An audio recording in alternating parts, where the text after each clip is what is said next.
오케이. 한 번만 더 할게요.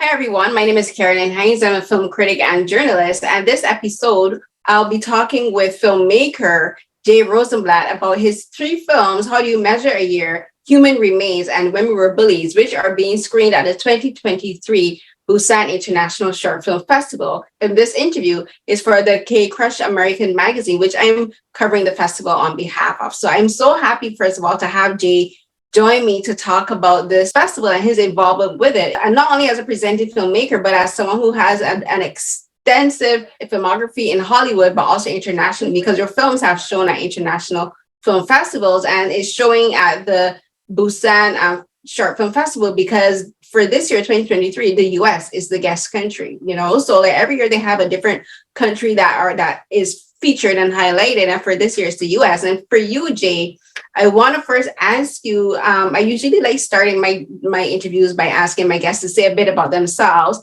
like what inspired you in particular to become a filmmaker, because from looking at some of your films and also going through your filmography, your films touch a lot on human emotions, things like grief, emotional disconnect, trauma, and past circumstances, and how the things that happened in the past affects us in the future and affects us now as adults. I find a lot of your stories focus on like childhood and then adulthood. So I want to ask you first, what got you into filmmaking, and then what led you to defining your, I guess you could say, your identity as a filmmaker? Sure, Carolyn. Well, first of all, I was in a master's degree program for counseling. I wanted to be a counselor, therapist. And I took a film class, a Super 8 film class, just for fun. And I fell in love with it. And even though I finished my degree in counseling, I continued to make films. I took another full year class, the second year of my counseling program, in 16 millimeter film. And I found that I was spending more time in my film classes than in my counseling degree classes. So after I got that degree, I decided to continue with film. And I think what you're pointing out about my films is correct. They're very psychological, emotional, dealing with different traumatic issues, grief, loss. And I think basically the same motivation for being a counselor stayed with me for being a filmmaker. And that has to do with just wanting to help in the healing process. A different way, completely different with film, but still at least being able to have some role. So when, hopefully, not all my films, but for many of my films, when somebody sees them, I'm hoping that something will stir in them, and maybe they'll be a catalyst for them to deal with some issues that are unresolved for them. I think it's interesting. I am always fascinated with filmmakers and people involved with the film industry, and learning their backstories and like how they got onto the path of being creatives in the film industry, because no one's story is ever the same, and a lot of people, and I think most filmmakers and even writers that I've interviewed rarely ever started out with the intention of being a filmmaker. A lot of them started out having another career that was like completely opposite to the film and entertainment industry. Like as you said, for yourself, you started out in college and you got your degree to be a counselor and a therapist.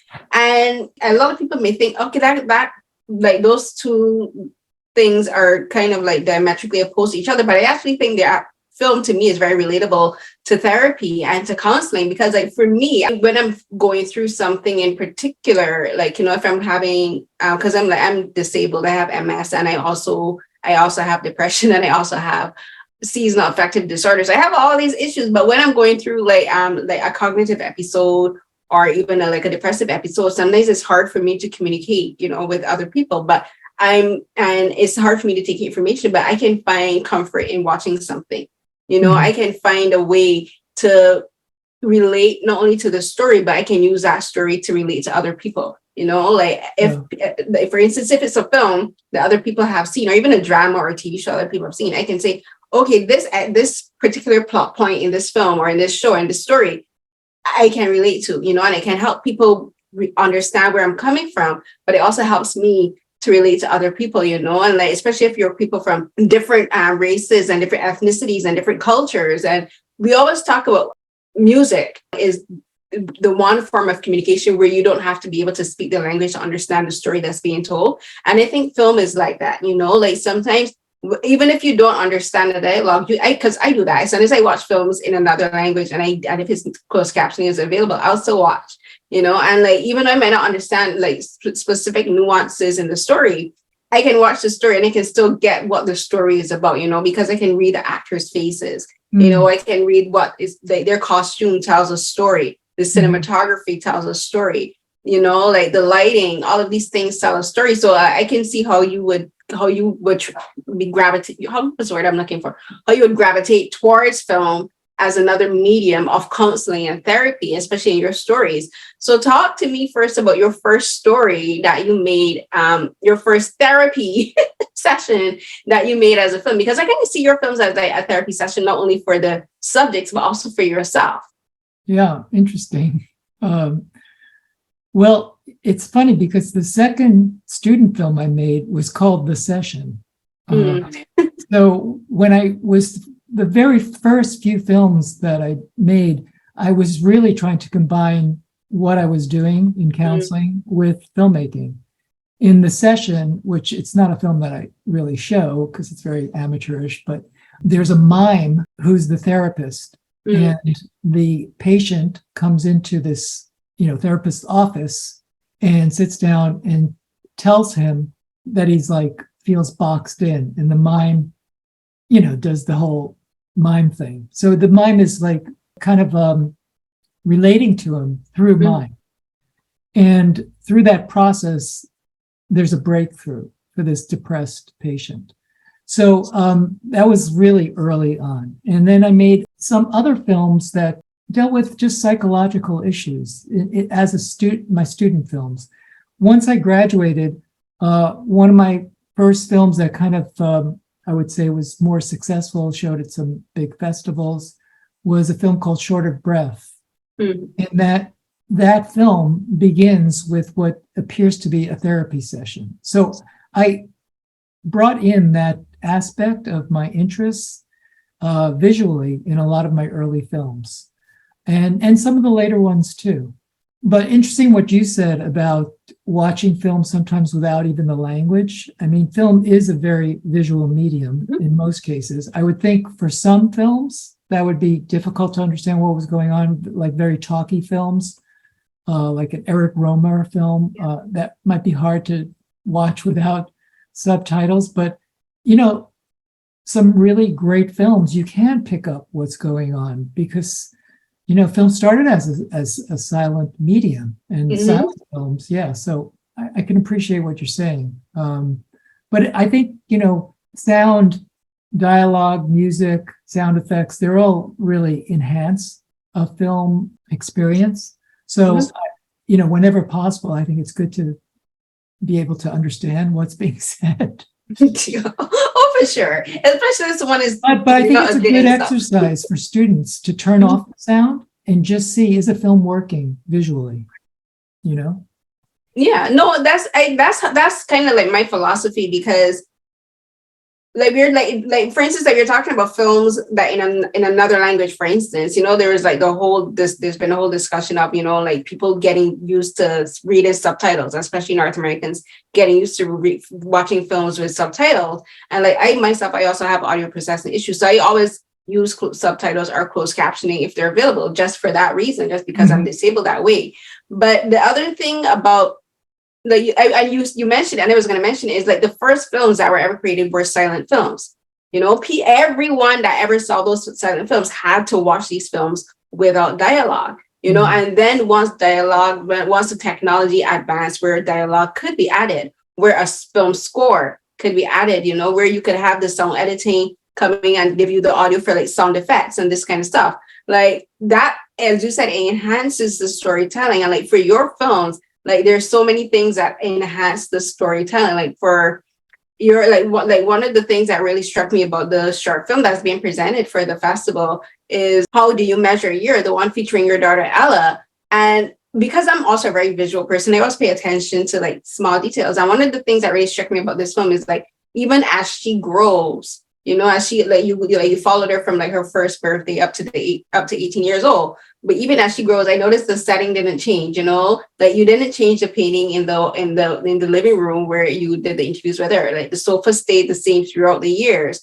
It gradually got faded because like the sunlight is coming in through the window, so the color of the sofa gradually changed. And that's where, for me, I wondered if that was intentional. If you and your wife perhaps ever thought of like redoing redecorating the living room, you're just saying, no, this is my set. This is for continuity purposes, right? So I did want to ask you about that because I find for your films that you do pay attention to the details. Like I watched the one, not only when we were bullies, like the details of adding like the pictures and how you did the editing of that, like the note papers and tearing papers. A lot of that reminded me of how we do school. You know, like those things reminded me of school. So I wanted to ask you first about just like creating the details in your films to enhance the stories that you're telling. Yeah, sure. Well, let's talk about the first one you mentioned, which is how do you measure a year? There's one thing I have to correct you. At age 15, the sofa changes. Does it? Yes. Yes. So, yes. From I think 2 to 15. It's the red sofa. Yes. It's the same sofa, and I really wanted to keep it that way, but you mentioned my wife, and she said we've got to get a new couch. Yeah. So I gave into that, and yes, some people, that's the first thing they say to me. They say, "I was wondering if that couch would ever change." I really wanted to keep it there the same. Obviously, I had to change it for family reasons, but that same desire came through with the equipment I was using. I used a very old camera, what became a very old camera. When I started using, when she was 2, we started the film when she was 2. And I have this, it's called a Sony PD-150. It's a DV10. It's handheld. Well, I had it on tripod some of the time, but it's an old, you put tape in. The video, yeah, the old school ones. I always wanted one. It wasn't digital. And I stuck with that camera until she was 18, okay?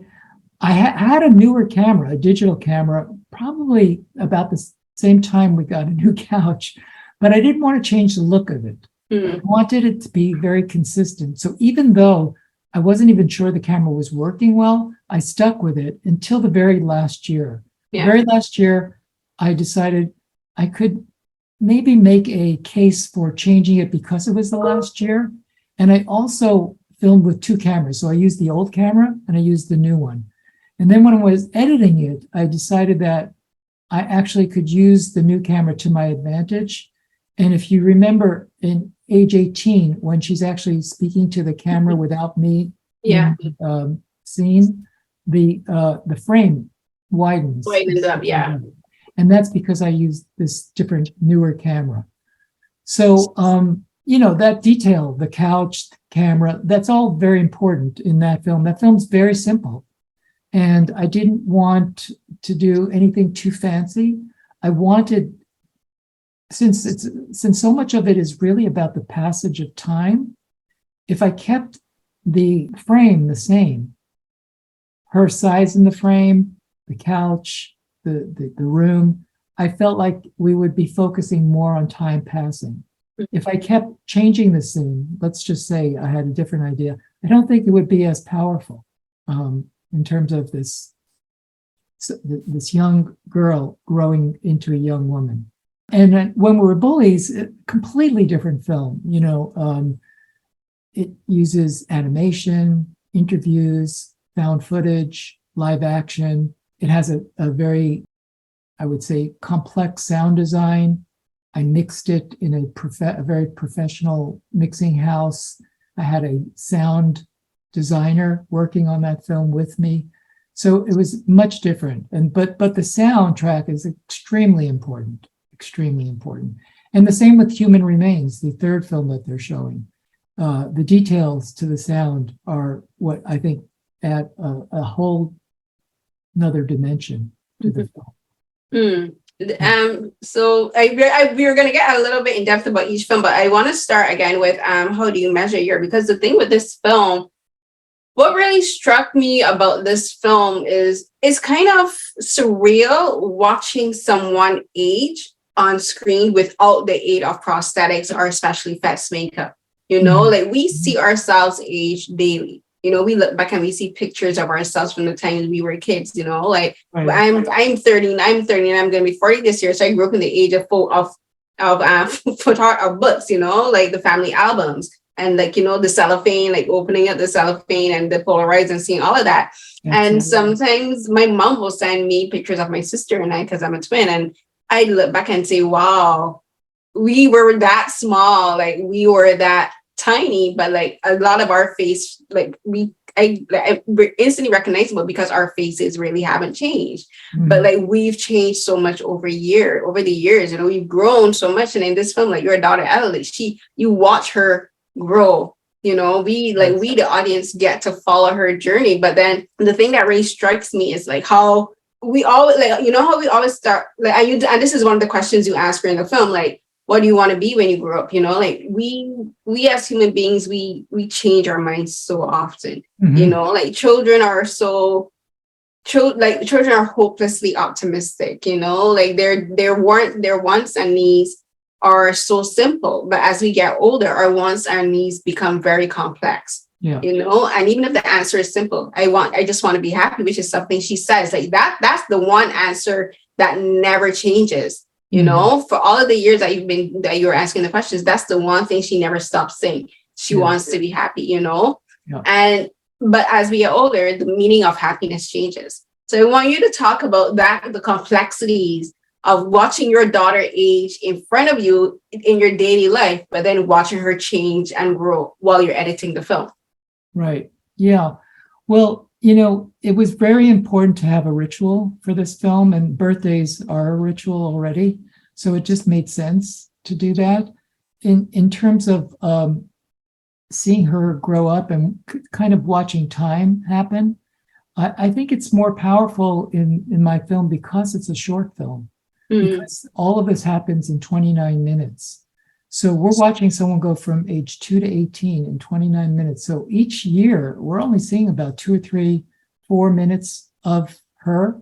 So you're getting this kind of snapshot, but because the questions kind of remain the same, maybe they change a little bit, we see how she responds. So we're not just seeing her face and voice and body change, but we're also seeing her mind change, how she gets more thoughtful, more complex in her answers to some of the same questions. And you see her struggle with some of the questions early on, and then she's more comfortable with them. So all of that, I think, adds to the pleasure of watching this film. And you know, you kind of want to see how she's going to be next year. And one of the main challenges for me was the editing of the film. How do I mean, obviously there's a structure that's there. I knew it was going to be each year. But how do I keep it moving forward in a good way? Where do I cut into the next year? So finding those moments in the footage was really one of the biggest challenges, but also one of the biggest pleasures. This was a very enjoyable film to edit because, for obvious reasons, I love the subject of the film. So even the outtakes were fun to watch. There's other films I've made where it's just more, even though there's a creative pleasure, it's also more difficult and painstaking. This one wasn't painstaking. It was so pleasurable. And how has your daughter's opinions of perhaps of your being a director changed by being a part of your creative process? You know, like she's the subject, and for especially as a young child, like that's more frustrating because, you know, children just like, they're like, why are we doing this? I just want to go outside and play or whatever. But then as she grows older, like me being also, I went through the teenage years as a teenage girl, and like early, and my late teens and early 20s, like when our relationships with our parents change, you know, sometimes you want to be around your parents, and then sometimes you don't want to be around your parents, and that comes through in the film. And I thought it was really fascinating that you added in those moments, that you didn't shy away from revealing those very what could be very like difficult things for you to see, not as a director but as a father, you know, like where you have to say, like, you're like, ooh, that one hurt. Like there's one early up, I think she was around 4 or 5, where when you asked her question and she said that, yeah, she's afraid, but she afraid of you, and you were just like, why are you afraid of me? And she couldn't answer. And in my head, I was just thinking, wow, that must have been so tough for you to hear, especially when she can't articulate why, you know. So like for you, like when you have those kind of moments, and even for some that wouldn't have made it into the films, but for the ones that didn't make it into the film, like what was it like for you experiencing those moments as her father, but then also as a director? And you have to realize, as a director, this is the purpose of this project. You know, this is why I'm doing this. But then as a father, you're thinking, do I want to show this, you know, to the world? Do I want my daughter to see where these, like what kind of issues she could have been having, you know, like her fears and her frustrations and her anxiety? Because like people think that children don't have anxiety, but I'm like, they do. And, you know, and like you show those things. Absolutely. Yeah, I think the dual role of father, parent, and filmmaker is very challenging for the most part. This was the 5th film I've made with Ella. I made 4 films with her before she turned age 5. So she was a little bit used to the process. But you're absolutely right. When I should say, I didn't look at any of this footage until I was editing it about 2 years ago. Every year I would put it away. It was kind of superstitious a little bit, because I was using that older camera. I didn't know if it came out, and it would be crushing to see that it didn't come out or the sound was off. I remember filming her and the sound would cut out, and I thought, oh God, is the camera breaking down? So when I finally did start editing it, and I saw that that year when she says, I say, what are you afraid of? And she says, you. I'm afraid of you. And I was like, oh, wow. You know, I forgot she had said that. I think in the moment, I was kind of shocked because I didn't know she was afraid of me.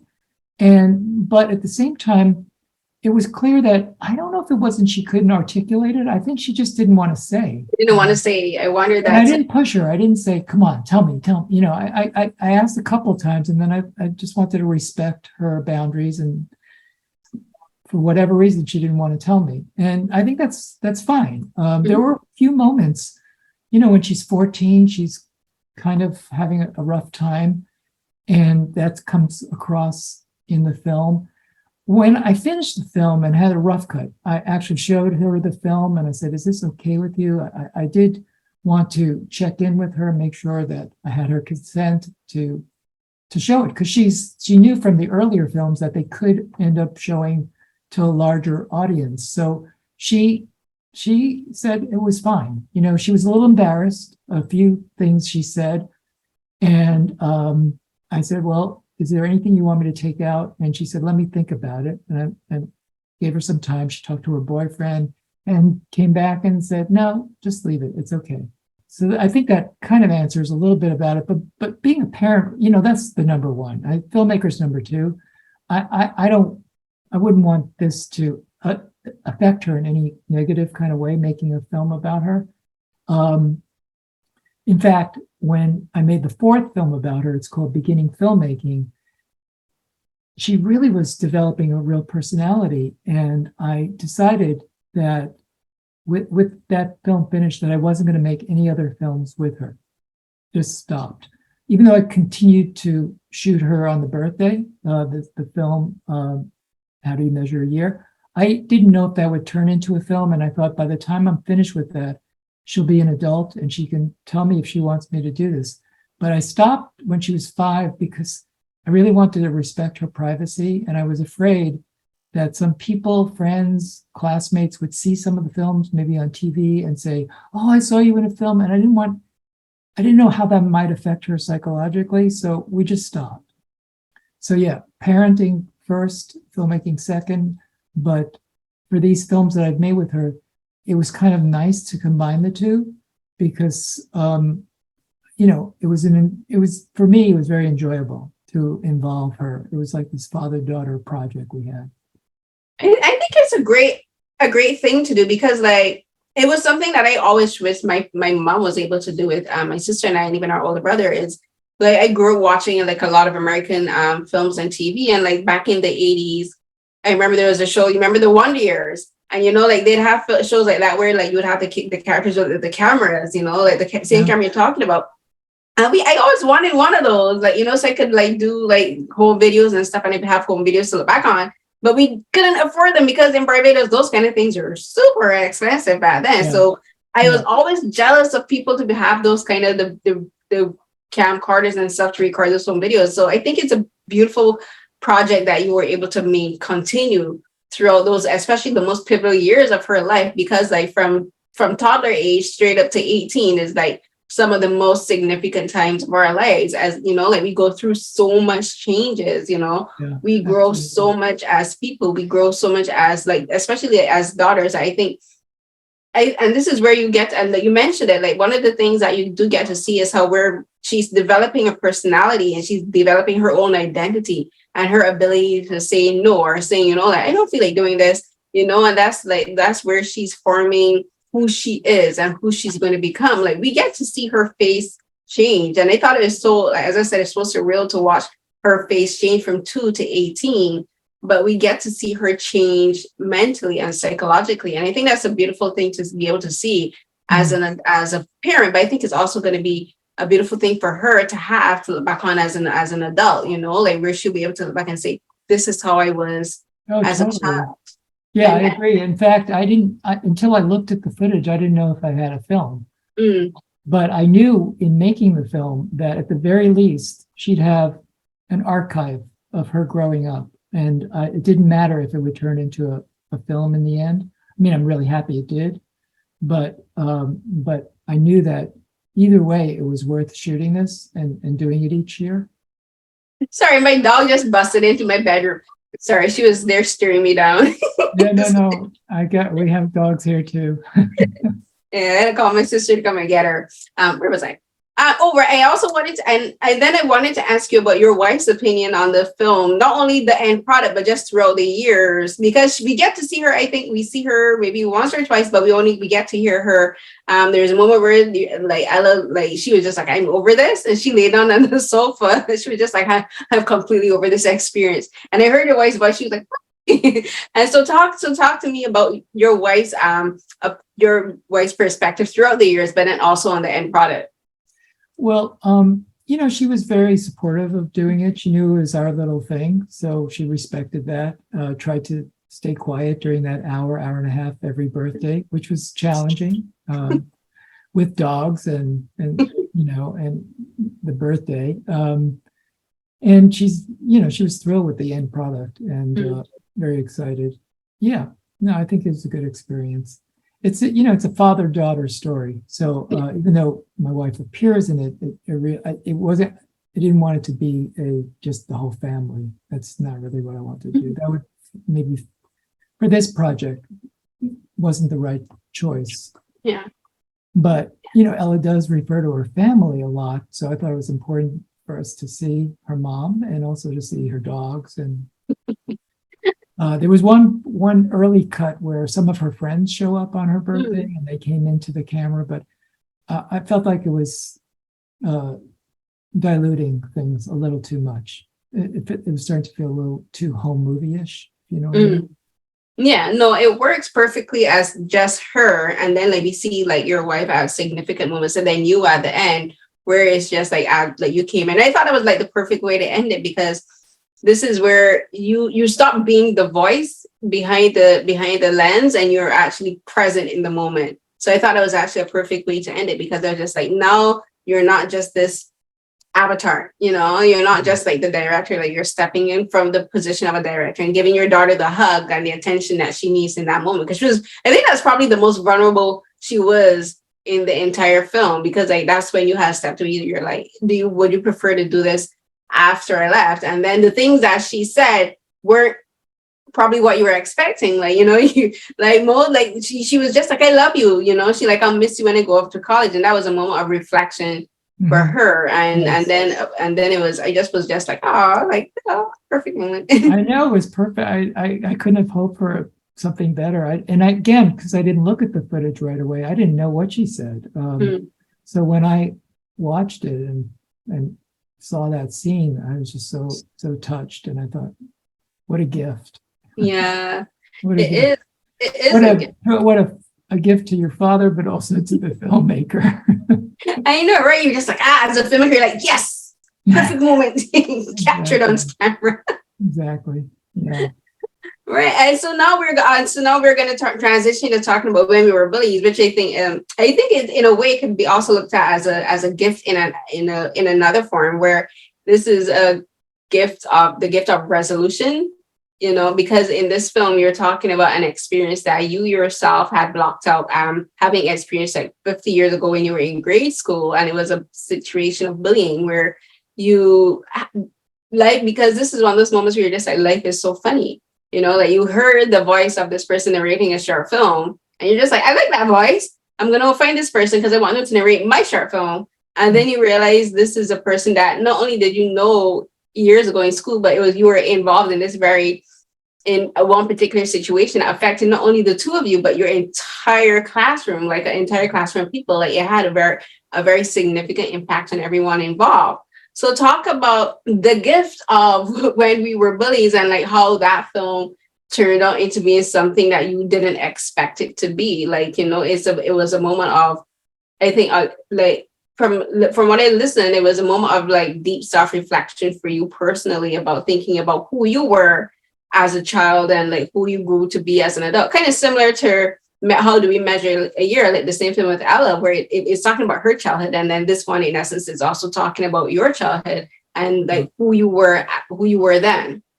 Yeah, well, that film, the experience of meeting Richard, my narrator, was so mind-boggling, because this was like 3,000 miles away and like 25, 30 years later. And all of a sudden he's reading this. I brought the voiceover script for him to read a few parts of it to see if he'd be the narrator. And then he realizes that we were in the same class. And not only were we in the same class, but the whole point of departure for the film was this bullying incident. Mm-hmm. And he went right to it. So he remembered it. He had a better memory of it than I did.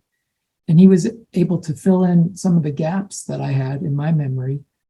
And we were just both, like he says in the film, we were shaking because we just could not believe that this felt like more than a coincidence. So years and years later, I was telling that story to a friend of mine, and she said, you should make a film about that. That is such an amazing story.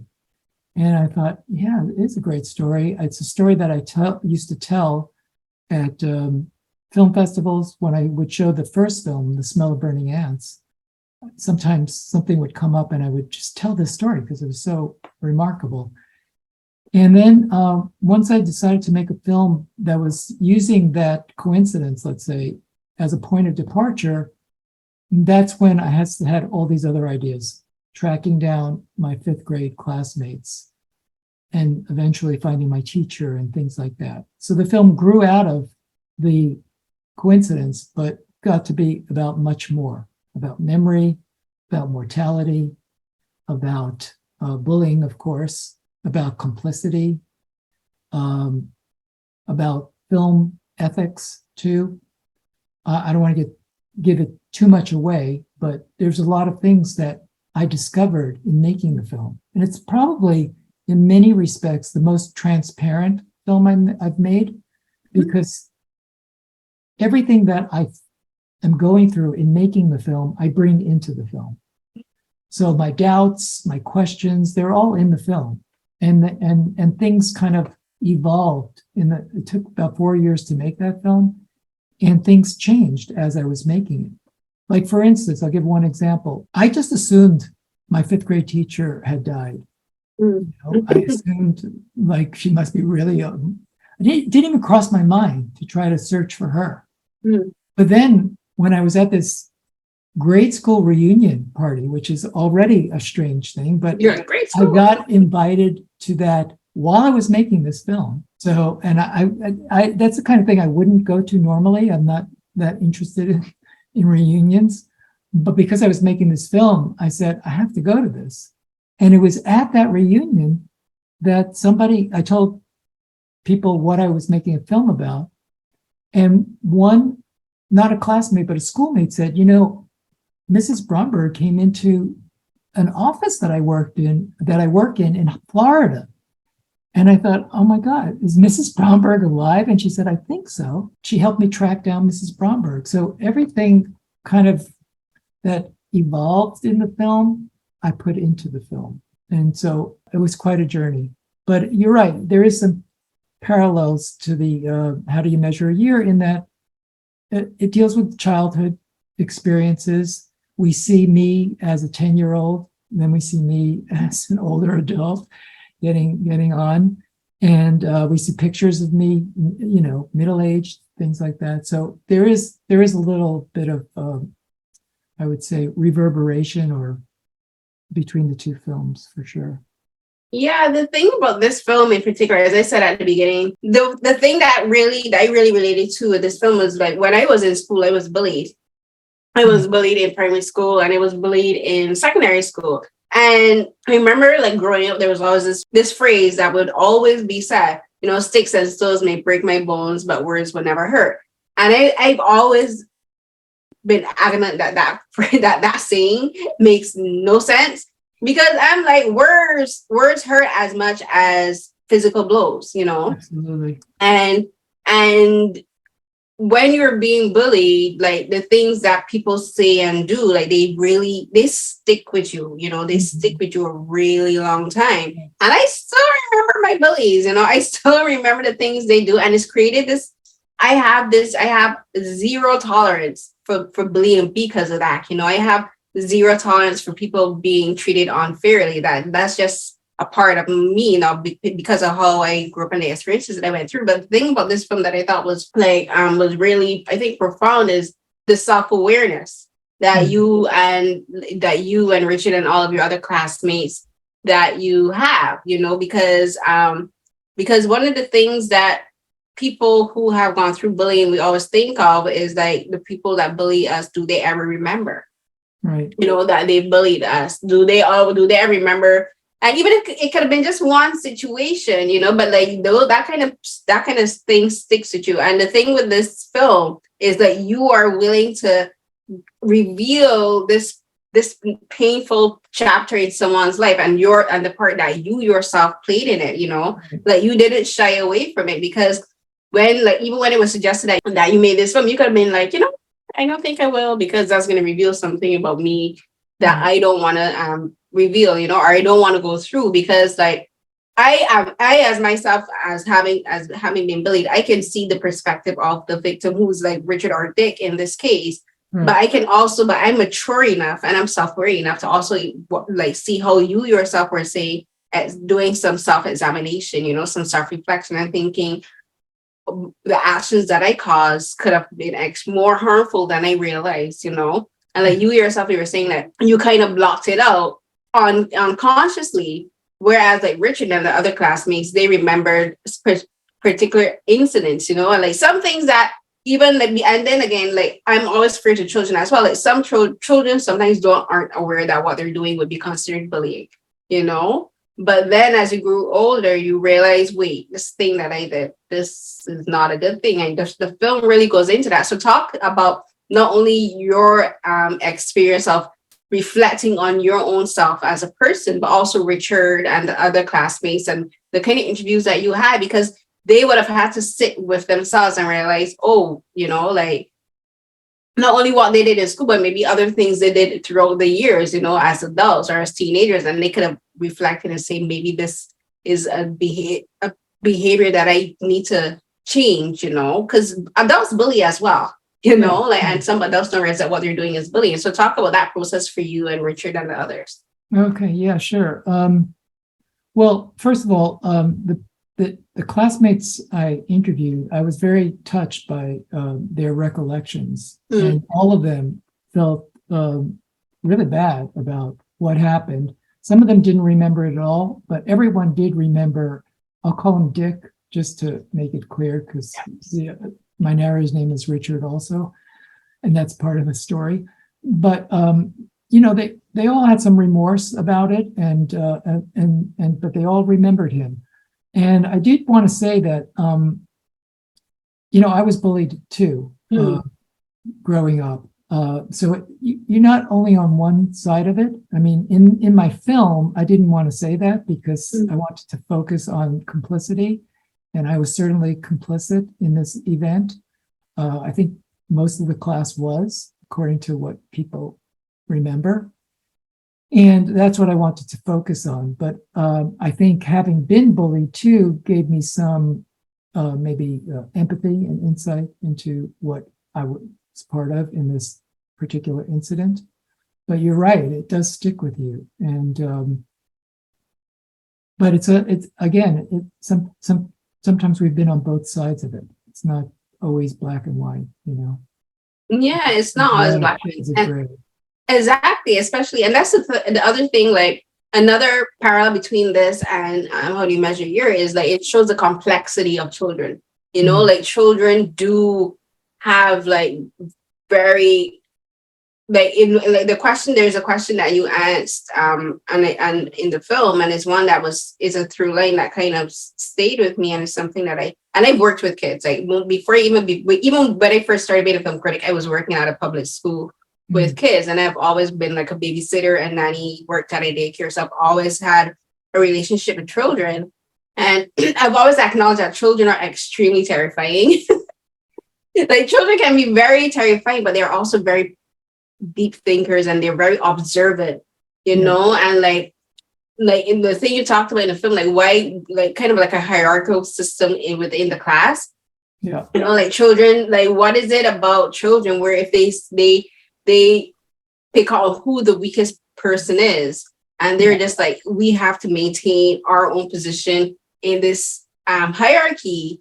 Yeah. And for them, it's not considered a hierarchy. They don't know, but they know that, you know, if I want to survive in this environment, I'm going to be, and I see someone picking on the weakest person, I have to kind of get into line in essence. So I want you to talk a bit about that and like how the film actually made you, and I want you to put on your therapist hat and your counseling hat, and how your experience with counseling and being a therapist helped you like see what you were revealing in the film, you know, like that aspect of childhood and how children think and how children behave.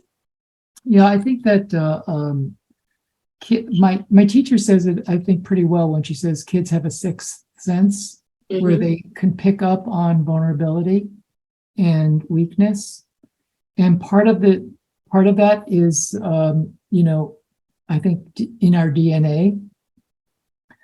I think it's important if we have good education and good role models that we don't act down that, but not everyone has that. And there's a mob mentality, sometimes group mentality, picking on one person, scapegoating. I also think that a lot of people that are complicit in bullying are doing it to protect themselves because they're afraid they might get bullied. It's very complex, you know. And in my film, what was one of the key things was just the realization that vulnerability is something that we are always trying to hide, our own vulnerability.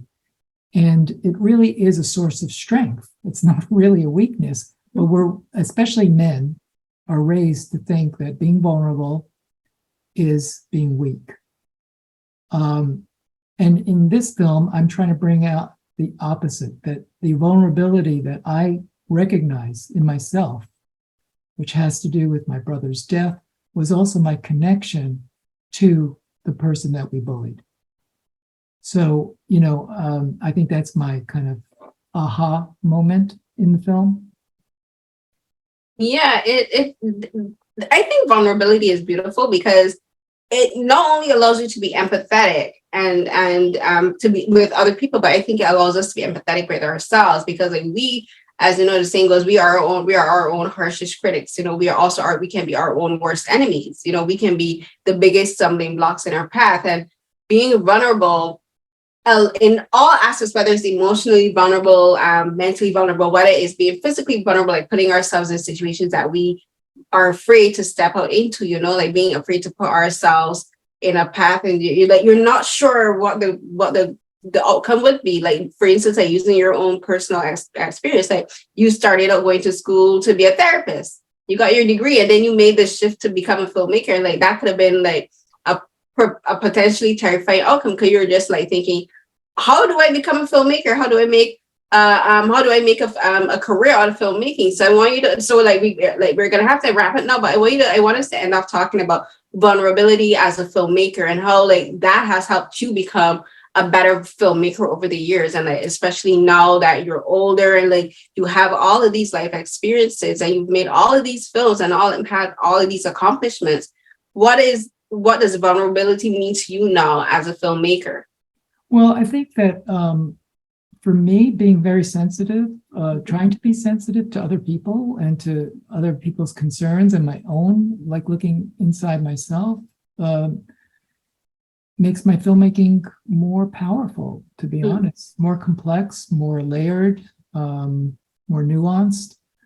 I think that, you know, there's all kinds of films, right? But I think the films that I'm interested in making are ones that deal with issues that people are struggling with for the most part. I've made some more fun films, like lighter films, but the ones that I've put, you know, years into are things that are very important to me and I think are important to other people.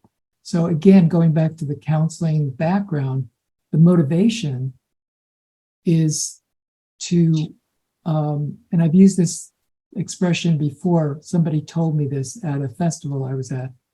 When I described my film, they said, "Oh, I see, you are opening up wounds to let the poisons out."